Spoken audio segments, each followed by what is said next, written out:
Hindu Aikyavedi നേതാവായിട്ടുള്ള Jayadev പ്രതികരിക്കുകയാണ്. Mister Jayadev, ഞങ്ങൾ പറയുകയായിരുന്നു, കാരണം ഒരു പ്രദേശത്തിന്റെ മുഴുവൻ സാമൂഹ്യ അന്തരീക്ഷത്തെ അട്ടിമറിക്കാൻ, അവിടെ പ്രശ്നങ്ങൾ ഉണ്ടാക്കാനുള്ള ശ്രമങ്ങൾ നടത്തുന്നു.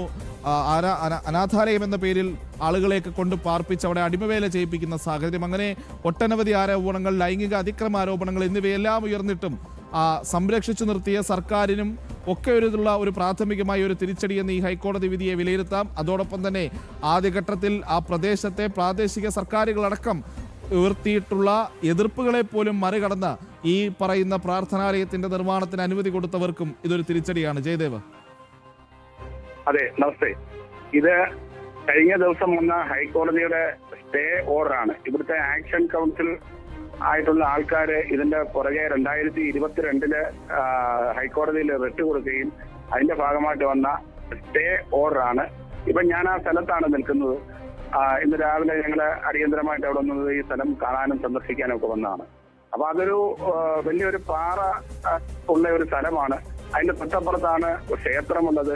ഹിന്ദുക്കളായിട്ടുള്ള ആൾക്കാരും ബാക്കി ക്രിസ്ത്യൻ സമുദായത്തിൽപ്പെട്ട ആൾക്കാരും ഒക്കെ താമസിക്കുന്ന സ്ഥലമാണ്. അവർക്കെല്ലാം ഈ പ്രാർത്ഥനാലയം ഒരു ശല്യമായി വന്നതിന് ശേഷമാണ് അവിടുത്തെ ആക്ഷൻ കൗൺസിൽ രൂപീകരണം ഉണ്ടാവുകയും ഈ ഹൈക്കോടതിയിൽ ഈ റിട്ട് കൊടുക്കുകയൊക്കെ ചെയ്തത്. അതിന്റെ ഫലമായിട്ടാണ് ഇപ്പൊ ഈ സ്റ്റേ ഓർഡർ വന്നിരിക്കുന്നത്. ഇതില് നമുക്കെല്ലാം വലിയൊരു സന്തോഷമുണ്ട് ഈ സ്റ്റേ ഓർഡർ. അപ്പൊ ഇതില് പഞ്ചായത്തിന്റെ അധികാരികളും ബാക്കി പോലീസ് അധികാരികളും ജില്ലാ കളക്ടറും ഒക്കെ ഈ ഒരു വിധിയെ മാനിച്ചുകൊണ്ട് ഇതിന് നടപടി ഉണ്ടാകണം എന്നാണ് ഇപ്പൊ ഹിന്ദു ഐക്യവേദിക്ക് പറയാനുള്ളത്.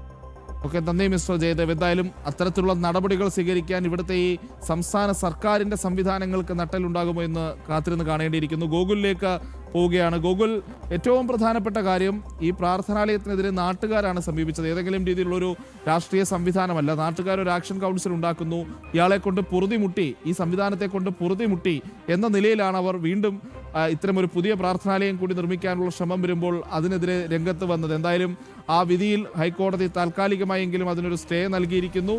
ഈ വിധിയുമായി ബന്ധപ്പെട്ട കൂടുതൽ വിശദാംശങ്ങൾ എന്തൊക്കെയാണ് ഗൂഗിൾ?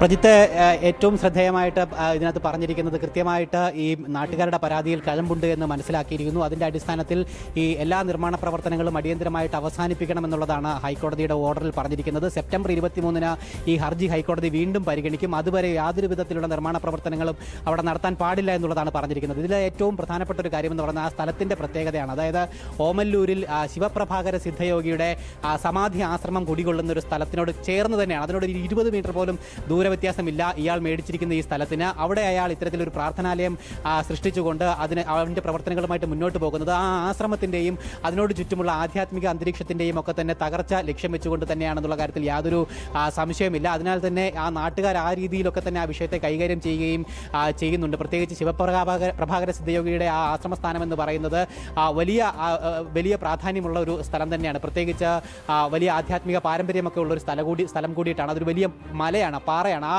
പാറ കയ്യേറിക്കൊണ്ട് ഈ രീതിയിൽ ഇത്തരത്തിൽ അനധികൃത നിർമ്മാണ പ്രവർത്തനങ്ങൾ നടത്താൻ വേണ്ടിയിട്ടാണ് അയാൾ തുനിഞ്ഞിരുന്നത്. അത് മാത്രമല്ല, വലിയ പാരിസ്ഥിതിക ആഘാതങ്ങൾ കൂടി അയാൾ അവിടെ നിർമ്മാണ പ്രവർത്തനങ്ങൾ നടത്തുകയാണെങ്കിൽ ഉണ്ടാകുമെന്നുള്ള കാര്യവും നാട്ടുകാർ കൃത്യമായിട്ട് ചൂണ്ടിക്കാട്ടുകയും ചെയ്തിട്ടുണ്ടായിരുന്നു. പാറയടക്കം മലയടക്കം ഇടിച്ചുകൊണ്ടുള്ള പല പരിപാടികളാണ് അയാൾ അവിടെ നടത്തിക്കൊണ്ടത്. അതുകൊണ്ട് തന്നെ പാരിസ്ഥിതിക പ്രത്യാഘാതങ്ങളും അതോടൊപ്പം തന്നെ ഈ ആധ്യാത്മിക അന്തരീക്ഷത്തെ തകർക്കുന്നതിന് വേണ്ടിയിട്ടുള്ള നീക്കങ്ങളും ഒക്കെ തന്നെയാണ് നാട്ടുകാർ ഒറ്റക്കെട്ടായി നിന്നുകൊണ്ട് ചെറുത്ത് തോൽപ്പിച്ചത്. അതിൽ തന്നെ ഈ എതിർ കക്ഷിയായിട്ട് നിന്നിരുന്ന നാട്ടുകാരിൽ തന്നെ ബഹുഭൂരിപക്ഷവും ക്രിസ്ത്യാനികളായിട്ടുള്ള അല്ലെങ്കിൽ ക്രൈസ്തവ വിശ്വാസികളായിട്ടുള്ള ആളുകളായിരുന്നു എന്നുള്ളതും ഏറെ ശ്രദ്ധേയമായിട്ടുള്ളൊരു കാര്യം തന്നെയാണ്. എന്തായാലും ഈ ബിനു വാഴമുട്ടത്തിൻ്റെ ഈ അനധികൃത നീക്കങ്ങൾക്ക് കനത്ത തിരിച്ചടി തന്നെയാണ് എന്തായാലും ഹൈക്കോടതിയുടെ ഭാഗത്തു നിന്നും ഉണ്ടായിരിക്കുന്നത്. സെപ്റ്റംബർ 23 ഈ ഹർജി വീണ്ടും പരിഗണിക്കുമ്പോൾ ഹൈക്കോടതി സമാന നിലപാട് തന്നെ തുടരും. അതിന് തക്കവണ്ണമുള്ള കാര്യങ്ങൾ കൃത്യമായിട്ട് ഹൈക്കോടതിയെ ബോധിപ്പിക്കാനായിട്ട് തങ്ങൾക്ക് സാധിക്കുമെന്നുള്ളതാണ് ആക്ഷൻ കൗൺസിലിൻ്റെയും അവിടെയുള്ള നാട്ടുകാരുടെയും പ്രതികരണത്തിൽ നിന്ന് നമുക്ക് മനസ്സിലാക്കുവാനായിട്ട് സാധിച്ചിരിക്കുന്നത്. എന്തായാലും കൃത്യമായിട്ടുള്ള നിയമ നടപടികളുമായിട്ട് തന്നെ മുന്നോട്ട് പോകുകയാണ്. നിയമം കൊണ്ട് തന്നെ ഇയാളുടെ നിയമവിരുദ്ധ പ്രവർത്തനങ്ങളെ